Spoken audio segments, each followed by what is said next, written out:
Okay. That's nice. The skull in the cap. You like that? Yeah, that's a good image. And I have music. Well, let's see. Right now, turn our mics up so that we can be kind of heard. Find the music.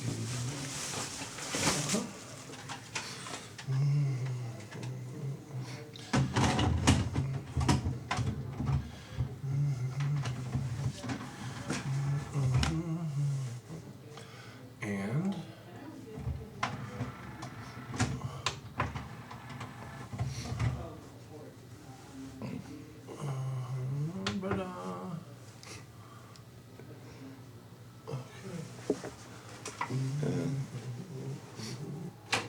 can I get you to plug that light into that socket?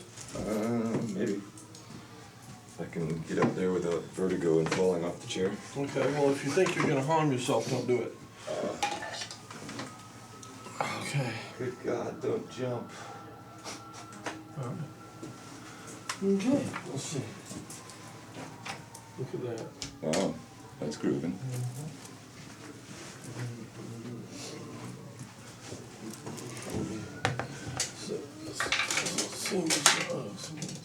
There's some cobwebs in front of it. We can handle some cobwebs. Yeah, then we're all scientific.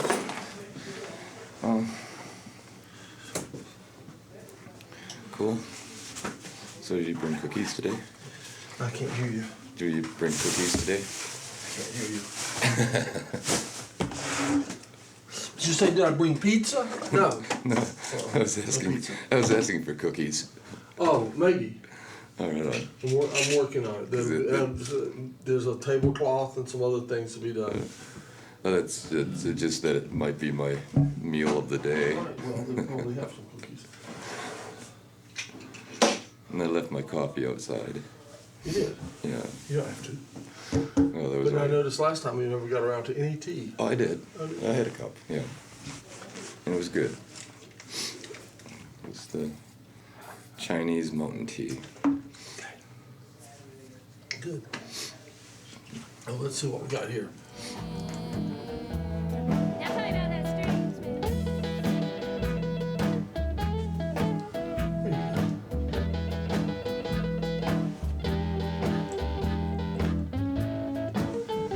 A little late getting started. A little late getting started today. I got stuck in traffic. My time machine was stuck in traffic. Okay, now I have to get things out of the car. Do you need help carrying anything? I mean, if I'm just sitting here, am I going out playing a job? You can make commentaries. I'll see nice artwork. It is. I'm not sure if this is my best side. I don't know if I've ever seen myself from this side before. Do you have sides? Oh, apparently I do. There's one now. I guess my nose is bigger than I thought.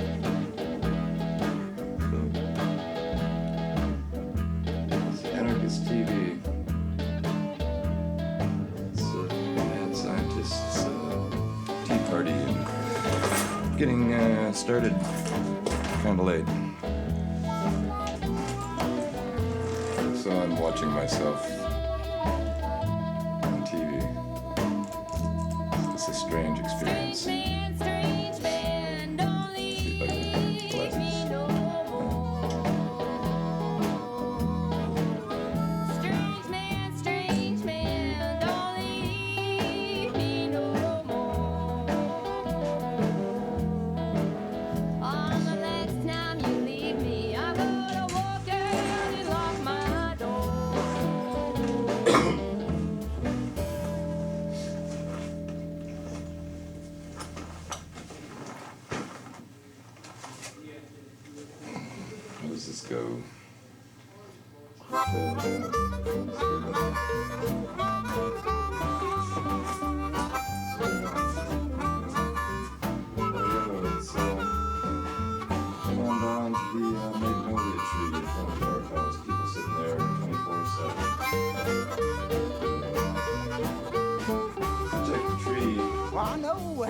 wonderful time last night.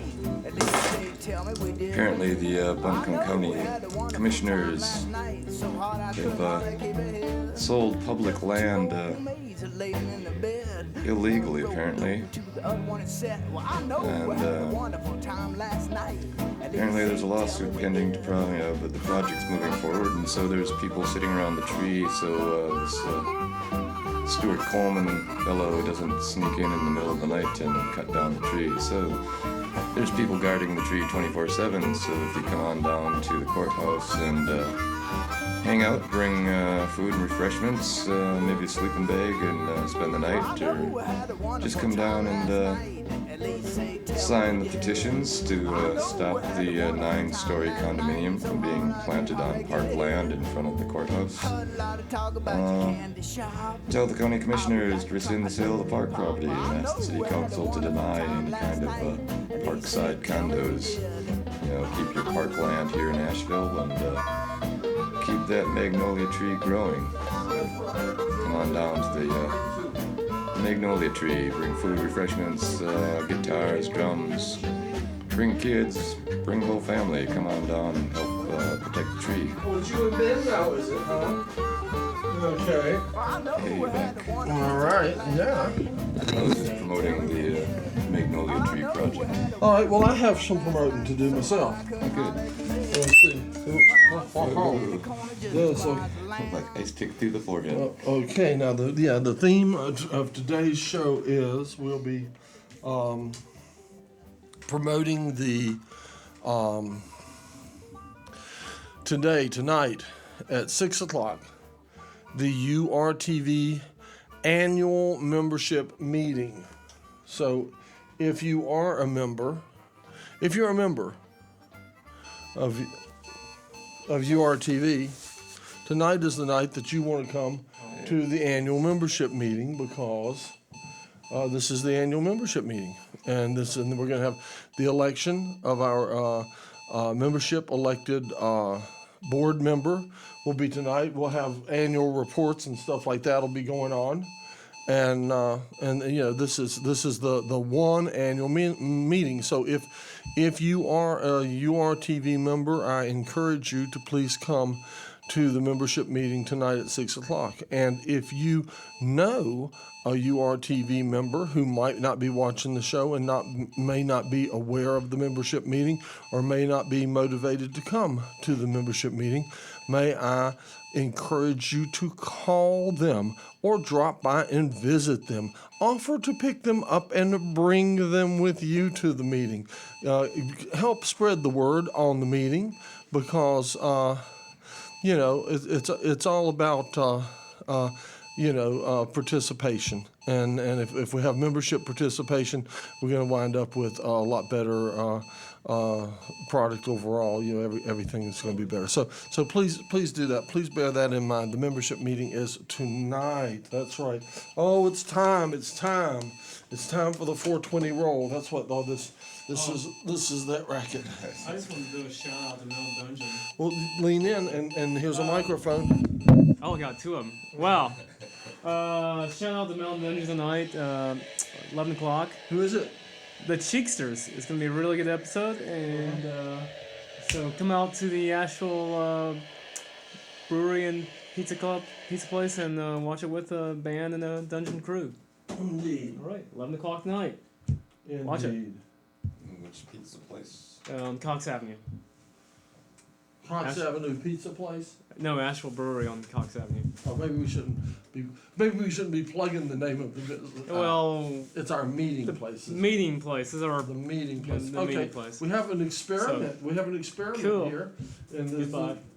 The experiment is going to be to see if this DVD plays that has the 420 roll on it, because my editing program has been sorely messed up, and I burned it on a different program, and it seems around my house it plays on some things and plays not on other things, and so we're going to see what it does on this thing, and if it plays on this thing, we'll be so happy we'll have a 420 roll. It's 4:21 on our clocks.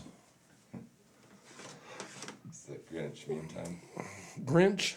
Greenwich Greenwich Mean Time. Oh, good. The 420 roll works on our machine, and I'm going to turn this up and.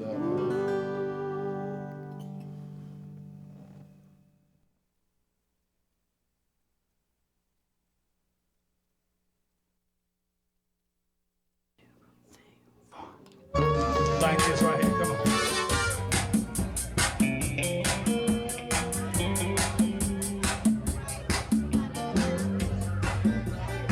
Come on now. We're gonna Gina, show them how to do it, Gina.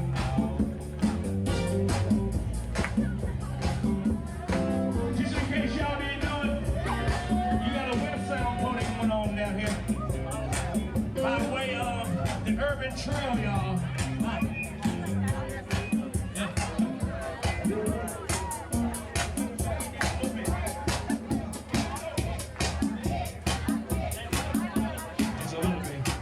That's it, that's it. Y'all know that's it. Need some help. What? Y'all know what's going on? They call this the Cupid slide.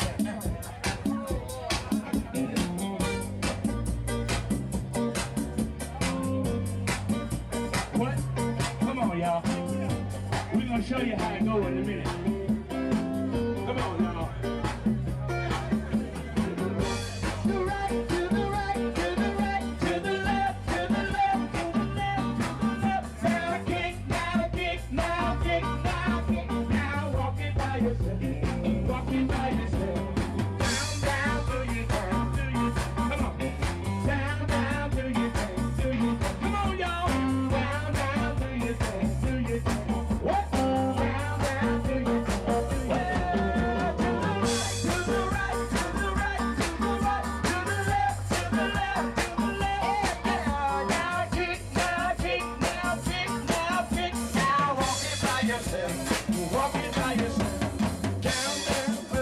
Yeah. Come on, y'all. Everybody clap your hands. Put your hands up so we know you with us. Put your hands up.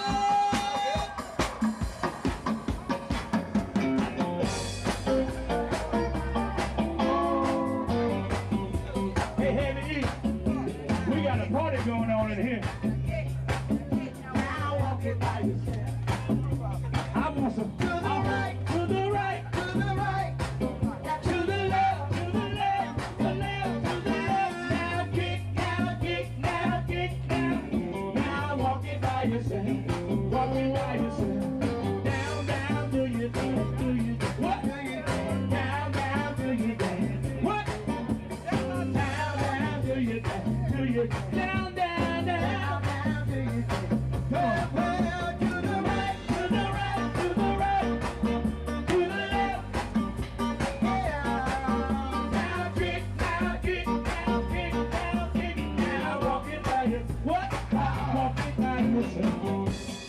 Come on, y'all. We need some fire up in here. Woo! Hey, you go, bro. We need the fire, baby. We need the fire. If you're having a good time, let me hear you say, woo! Can I hear the ladies scream? Come on, ladies. Down, down, do your dance, do your dance. Down, down, do your dance, do your dance. Down, down, do your dance, do your dance. Down, down, do your dance. Here we go, y'all, come on. To the right, to the right, to the right, to the right, to the left, to the left, to the left. Now, now kick, now kick, now kick, now. Now walk it by yourself, walk it by yourself. To the right, to the right. To the left, to the left. Now kick, now kick, now kick, now. Now walk it by yourself. Walk. I guess y'all figured out by now we got a party going on.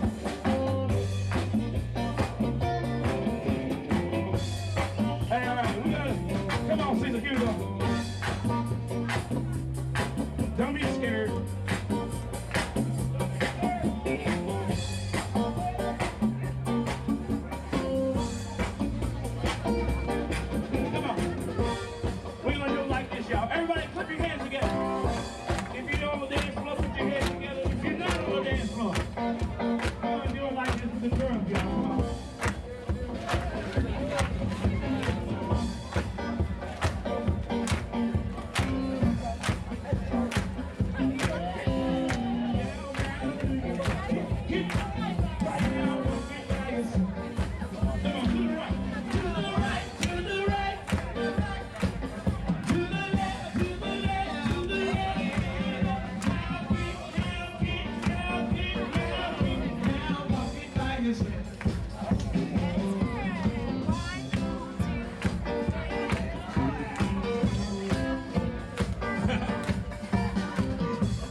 watch The Casey Waters Show, Sunday nights, 9 p.m.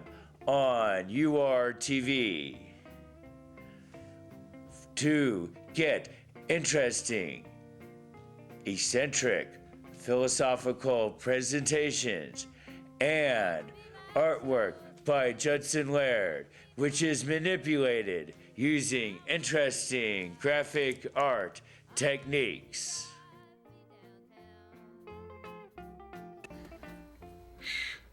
Good morning. Welcome to the Pleasure Saucer.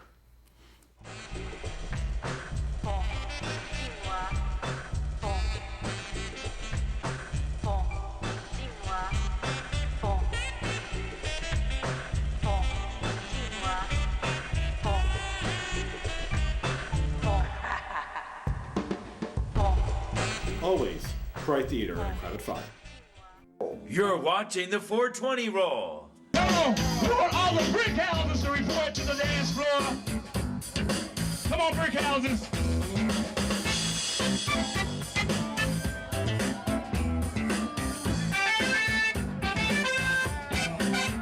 She's a brick house. Yeah, she's mighty.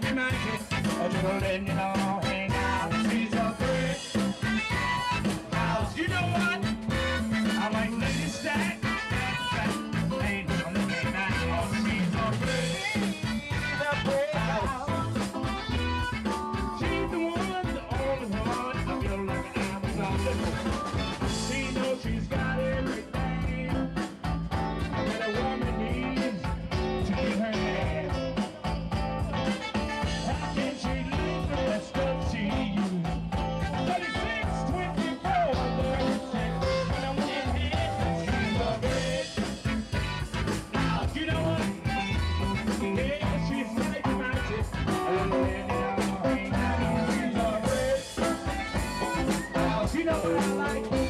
I like Lady Stack. You know what? The clothes she wear, her sexy ways. Make her old man wish for younger days. Yeah. She knows she's built and she knows how to please. She'll knock and knock a strong man to the knee. She's a brick house. Yeah, she's mighty magic. Doing it now, hang out. She's a brick house. You know what? She's the one, the only one. Hey, y'all, do it like this right here. Take it down, take it down now. Take it down, take it down now. Take it down, take it down now. Take it down, take it down now. Take it down, take it down now. Take it down, take it down now. Take it down, take it down now. Oh, she's a brick house. Yeah, she's like magic. A little in the all hang out. She's a brick house. She's the one, the only one. I feel like an avatar. She's a brick house. I like my Lady Stack. That's a fact. Holding up the back. Oh, she's a brick house. She's the one, the only one. Hey, y'all, let's go old school. Old school. Come on. I can't hear you. Come on.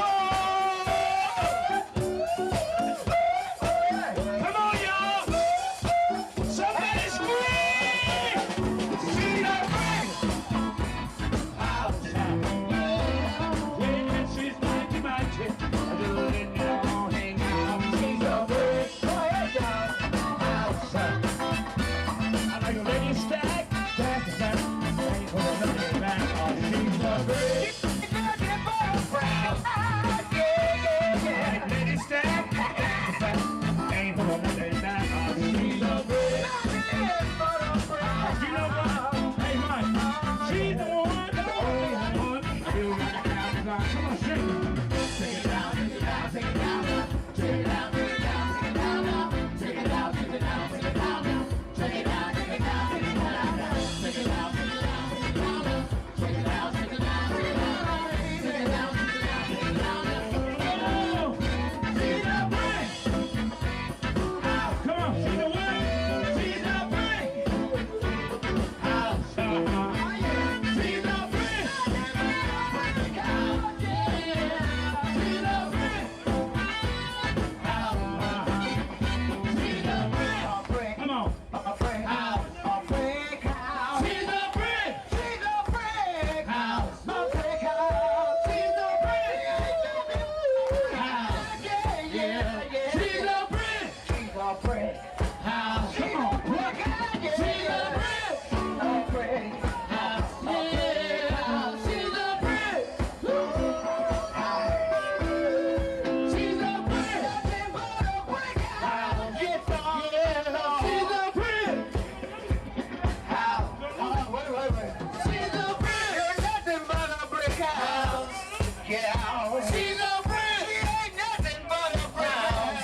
content.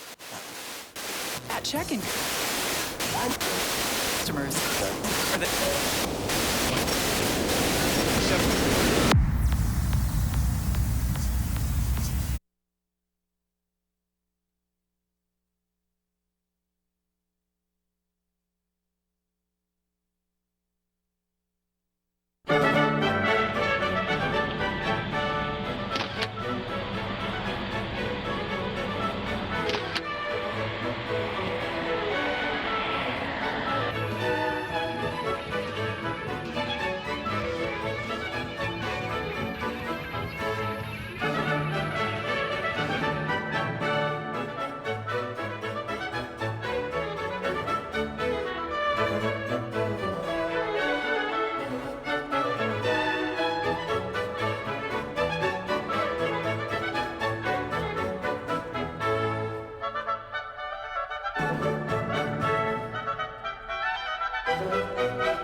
They spend more time checking microphones than actually doing a show, and I was getting so upset. Hello, hello, hello. Yeah, I'm here. More microphones. In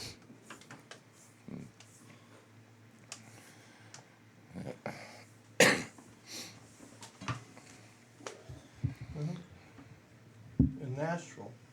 Yeah, Looks yeah. like they know how to do that in Nashville. Well, you would think, but it was one of many bars that has live music, and I guess they were having trouble with something, and they only had one sound man, so he was running from the back to the front and switching things around and getting up and going check, check, check, check, check, check, check, check, check. Somebody bring that boy the check. Let him pay it and get out of here. All right, let me see what's going on with me. You probably need a little louder, I think. What's that? Check it out. I'm I think you need a louder. Oh, I need to be louder. I think so. I need to be louder. I'm loud now. I'm good. Go ahead. Oh, it was just one of those shows that I wish I would have missed, but actually, it was the band I was talking about last week that came out first called Parachute Musical, and they're on their way to Asheville sometime in the next couple of weeks, and I'm not exactly sure when or where. Do have a couple of their CDs with their computer thing on the back of one of them, so maybe somebody could look it up on their computer and find out when they're coming to Asheville, because it's Josh Foster, the kid that writes and sings. You say I have a couple of their CDs? Yeah, I do. Oh, you have a couple of their I CDs? do, yeah. And yeah, there's And they're called Parachute? Parachute Musical. I like the picture of the little house there. Yeah, that's their second CD. It's really nicely done. They have this whole thing up, and even has something in there with printing on it that's much too small for me to see. And you like them? Oh, he's fabulous, man. He's just he's got this this Looks like texture. Yes, it's a piece of textured paper. Yeah, it's there's a lot of words on it, and they're very small. And there's like That's why I lots. missed the LPs, because everything was in 12-inch format. Right, and anyway, this kid is fabulous. I've seen them play several times, and All right. and they're coming to Asheville, and so it says myspace.com/parachutemusical. So apparently, if you pump that into your computer, those of you that are computer literate, and I'm not one, you might be able to find out when and where they're playing in Asheville. You're on the computer. I guess you've been shown yourself. on the People internet. have put me on the computer. I haven't done that. Have they shown you yourself? Has Martha shown you? Yeah, your Martha page? showed me. Oh, Martha showed me that horrible picture that after 14 hours of riding, mostly in the rain, up and down 2 mountains, it was that she took a picture of me and put it on the internet. And Well, I mean, no, but it's like, just like no, if you Google art, living art in America, you come up, on a number of different sites. Have you seen I know the that results of your? I know there's a couple articles in the Minneapolis City Pages or whatever about the sculptures I built on the river up there, and I kind of hope the one where I was the cover story on the Asheville Mountain Express, I kind of hope that one doesn't come up. But the woman that wrote it was really, really loved me, and it was really heartfelt and stuff, but it wasn't accurate at all, and got things a little mixed up. Like, I'm this, radical queer, and I was telling her that, for example, that, And that's inaccurate. yeah, well, I was telling her how the word homosexual was a word created in the 1840s or whenever to describe this mental illness that they thought they could cure by castration or lobotomies or electroshock treatments and stuff like that. And so we are to assume by this. And when I was 17, I believe, in the mid 70s, that the American Medical Association finally decided that they couldn't cure my illness by cutting off my extremities. Were they going to cut off your extremities? Or slicing out a piece of my brain. That it wasn't going to help. I was still going to be queer no matter what. And they couldn't pray it away. And then, I was going to ask you though, which it was. How is that inaccurate? You're not queer or you're not radical. Which is it? Well, no, but she starts out the article with like the second paragraph or something, and it says, "Admittedly homosexual." And I go, no. Okay. And No. and then she mentioned something about the giant oaks and maples or whatever, and there was nothing in that woods That was an oak. over 30 or 40 years old, and certainly nothing giant, but. Yeah. She called me the postmodern prophet and the urban shaman, and she was really. I thought it was very favorable. Yeah, I thought it she was really, sweet and favorable. One boy told me, I remember saying, "Gosh, it stops just short of calling you Christ." But 3 days after the article came out, of course, I was arrested for that garden. But, I had a guy on my show. He had a wreck with a friend. He had a friend had wrecked a car. And he had said that that's what I want. Okay, he had said that he felt that that's interesting. Ooh, I like that. You like that? We can do it that way. Should we do it this way? How do you like that? that's pretty cool. Yeah, that way they can see my nose. Should we? Even more. Should we do a part of the party this way for a while? I think Sure. Yeah. We've not done it this way in a long time. I think it's. Here's the definition of the. That's really, You get the chart up there? that's really odd Okay. because for everything I can look at, I don't see it as being set up this way, but it certainly is being this way. It's pretty groovy. Uh-huh. Yeah, I like that. All right, so I've never looked so good. so anyway, this fella That's really wild. I met him on the sidewalk, and he had just gotten out of the hospital, and I was interested in his story. I knew because he was carrying a bag that said "Patient's Belongings," and I was, I thought there's a story here somewhere. He had a Venus flytrap in one hand, and a bag that said "Patient's Belongings" in the other hand, and I'm thinking there's a story here, and a look on his face that confirmed this. So I went up to him and I said, would you care to be on my television show with my camera? And he said, yeah. I said, well, I see you got the Patient's Belongings and the Venus flytrap. He says, yeah, I've just come from the hospital. He said, I was riding with my friend who he ran the car off the mountain or something, and he said, fortunately, he said, I was doing some good LSD, and because my central nervous system was so hyped up and everything, and on the edge of performance, he says I was able to save my life. He says I was able to see everything coming and duck it and deal with this huge wreck and catastrophe, and like Superman, just make my way through it, and so I sat and talked with him a little bit on camera, and he discussed that his father had been into psychedelics and had hung out with some of the icons of psychedelatry and what have you, and some of his concept of the subject, and which I thought was real good. I was really happy to see we're having this interview in silhouette, you see, Psychedelic. in psychedelic silhouette, psychedelia. so that no one will know. Obviously, no one can tell who's saying this. So, and I thought it was really great that somebody could speak, openly about their beliefs and stuff like that, because I find that most people don't speak openly, particularly if it's going to be on TV about what they honestly believe about these kinds of subjects. Right. So I put it on. It was part of my Anarchy TV series I did for a while. And the next time I saw him, I said, would you care to be on my TV show? No, he says, no. And I said, well, would you? I said, have you run into people who have seen you on TV and know who you are?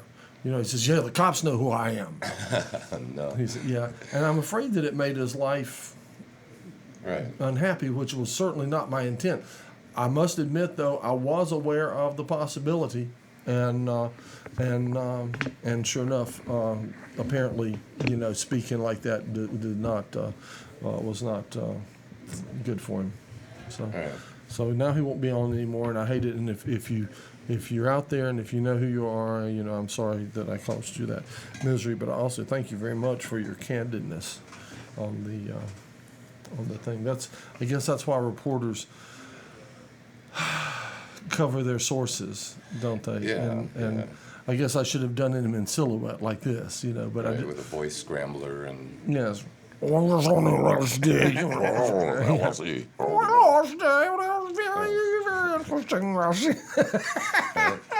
I've noticed, Let's see if I can unscramble us. Go ahead, keep talking. I've noticed personally that anytime I look at that there. come out in the paper or something like that, it's time to get the hell out of Dodge, because I have weirdos coming out of the woodwork, and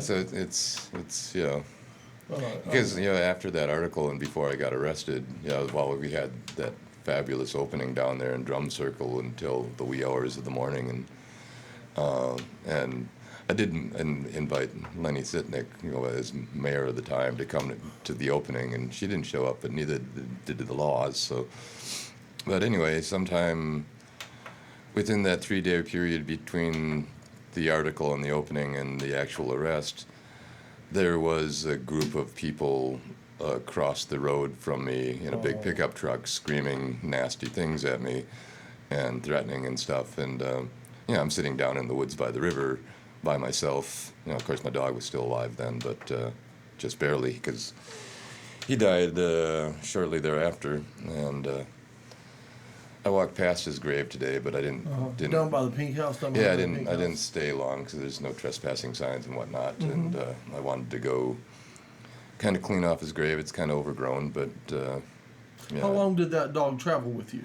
Well, he was with me almost 10 years, and about 7.5 of that on the road, something like that. We walked for 6.5, I think, or something like that before he died. And started out, with a van load of sculptures, and a lot of the sculptures had pot glued to them or inside of them to make my art illegal, because Because you wanted to make sure it was illegal. Yeah, I was fighting the drug war, I grew a bunch of this herb, and it was ditchweed. It wasn't nothing to write home about, but it was the thought that counted. And, It should be enough to make it illegal, technically. Yeah, and so, I trotted that stuff around for 2 years, setting it up in different places, sometimes on my own, sometimes with Earth Days or, harvest festivals or whatever, and a lot of times I would consume LSD as I set them up, and then, depending on if I was allowed to continue the performance, or like in Austin, Texas, once after 8 hours, they said, well, we'll arrest you and shoot your dog. And And so for the sake of the dog, so for the sake of the dog, and you moved on. of course that was the same thing in New Orleans, because the federal agents, when I was building sculptures on the levee there, Well, they wanted to shoot your dog too. well, they said they would arrest me, and put me away for up to 10 years for building sculptures out of driftwood on the levee, and I had nobody to take care of the dog, or else I probably would have been arrested, and Right. so the dog kept me out of trouble a lot of times, and Blame it yeah. on the dog. well, he had no politics himself, and Right. he was just along for the ride or the walk, as it were, because after about 2 years, that van broke down, and me and the dog started walking, and I was going to hitchhike from someplace in Missouri down to Memphis to sell some of my artwork, the trinkets that I make, and see if I could make some money to fix my van. Yeah. And I ended up getting picked up by some boy from North Dakota going to New Orleans to visit friends. They actually had a house down there in one of the all-black ghettos, these, lily-white North Dakota boys, and in the middle, it was really a rundown place, and so I thought, what the hell, I'll go to New Orleans. I ain't been there for a while, and so I did, and of course, starving on the street, every time I tried to set out my trinkets, the laws would jump me, but they wouldn't arrest me because I had a dog. They didn't want to mess with Have the to dog. deal with the dog. So the Right. dog was. The an dog was asset. protecting me, yeah. And he protected me while I was sleeping, and he was, a gift from the gods, whoever the gods might be, But, and that's how the whole Freedom City, New Orleans gig started, because I was starving and thought, well, I'll build sculptures on the levee, and people will come by and they'll give me food, and they did, and It's because the people on the river are happy to give, right? right, That's just what I hear. Creedence Clearwater, Yeah. And so anyway, I started out building these sculptures, but me and the dog were staying under a loading dock under by these old abandoned warehouses where they dumped all the oyster shells.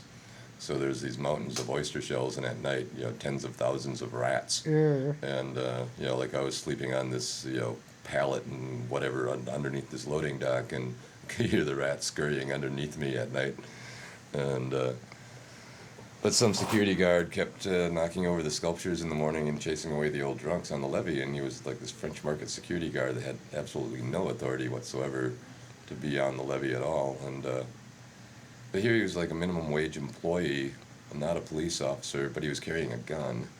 It's like weird craziness down there, and then one night I was working on a sculpture, and I was pretty much done for the day, and this hippie kid comes down and he says, well, gee, you get high? And I go, well, sure.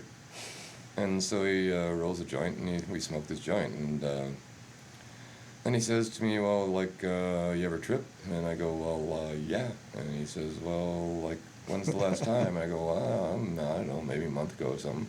Because I used to eat, acid quite a bit way back when. And he says, well, how much did you do? And I go, well, not terribly large quantities, but, whatever. And so there's all this cryptic back and forth going on, and finally he says, well, hold out your hand. So I do, and he splashes me with this puddle of liquid LSD. And I thought I saw the Tidy Bowl man, from the old toilet commercials, with the rowboat in the toilet, And so I lapped this up like Big Dog, and 20 minutes later, the bridges and the buildings are just dancing in and out of the river and tripping hard. And here comes this boy named Blue, who had wandered the streets of New Orleans, and he had this old bass guitar that never had 4 strings on it. It was 2 or 3 maybe, and it was all this dark finger-painted swirliness besides. So here I am, just tripping like no tomorrow, and boy comes down and sits down about 5 feet away from me and starts telling me that he's a voodoo child and that he suffered for centuries for the pains of Christ. And he's talking to me like an elder, like he's real, and he was, and he was shape-shifting and changing directions and positions, and, and the manner of clothing would change into and his face would change slightly, like I'm looking at his great-great-grandfather, and in the period clothing or something, and this is going on a while, and then he starts talking about demons and possession, and I see these horns and things growing out of his head, and it's just crazy, you know. And so he finally left, and it was an amazing trip.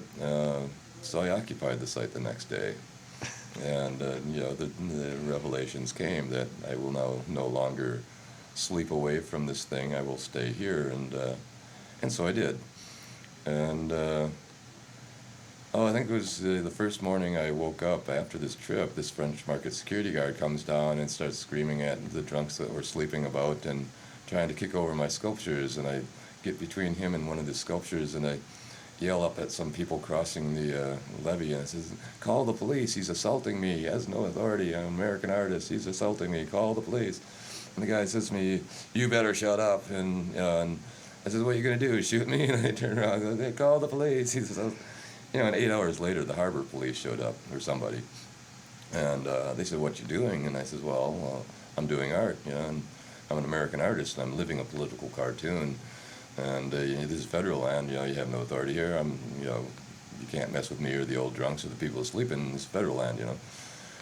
And so they left, and the city police came up, and I pretty much told them the same thing. You know, I'm an American artist and living this political cartoon, blah, blah, blah.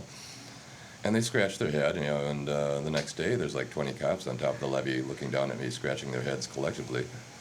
And pretty soon the media showed up, and anyway, this went on for 7 days, and on the 7th day, I looked down the river. I was working on this sculpture, and I see like 6 or 7 steel gray Crown Victorias pull into McNichols Wharf, and they send down their emissary, this big, tall guy, must have been at least 6'8", and he's wearing his full-length, you know, tan, like camel hair jacket or coat or something, and he's got a couple of high-ranking uniforms on either side of him. And he introduces himself as Lieutenant Commander or Commander so-and-so of, you know, emergency response team or something or other, you know, whatever he was. And he says, "We just want to see what we're up against. We heard you were a cult, and you're going to blow up the levee and flood the city and kill thousands." And see, this was back in 1994, and it was right shortly after David Koresh and Waco got burnt to the ground. But David Koresh survived that because I got stoned with him once on the way to San Antonio after the fact. It had to be him if it wasn't his twin brother. But anyway, that's a different story. But so they sent in the SWAT team, and they sent down their emissary, and I'm sure they had the scopes on me. And I always tell folks, you know, I was mostly white, so they didn't shoot me. And you know, some of the black folks get that one right away. But anyway, so I told them, you know, pretty much, well, I'm an American artist, go ahead and shoot, whatever, you know, see you later. And I went back to work. I didn't even notice them pull out. And the next day, I'm working here on the sculpture again, and I look up, and here's a tugboat, you know, like 30 yards offshore, lowering a rowboat into the water with delivering groceries. They'd seen us on the news. Really? And so they, and by this time, like on any given night, there might be 5, 6 of the homeless street kids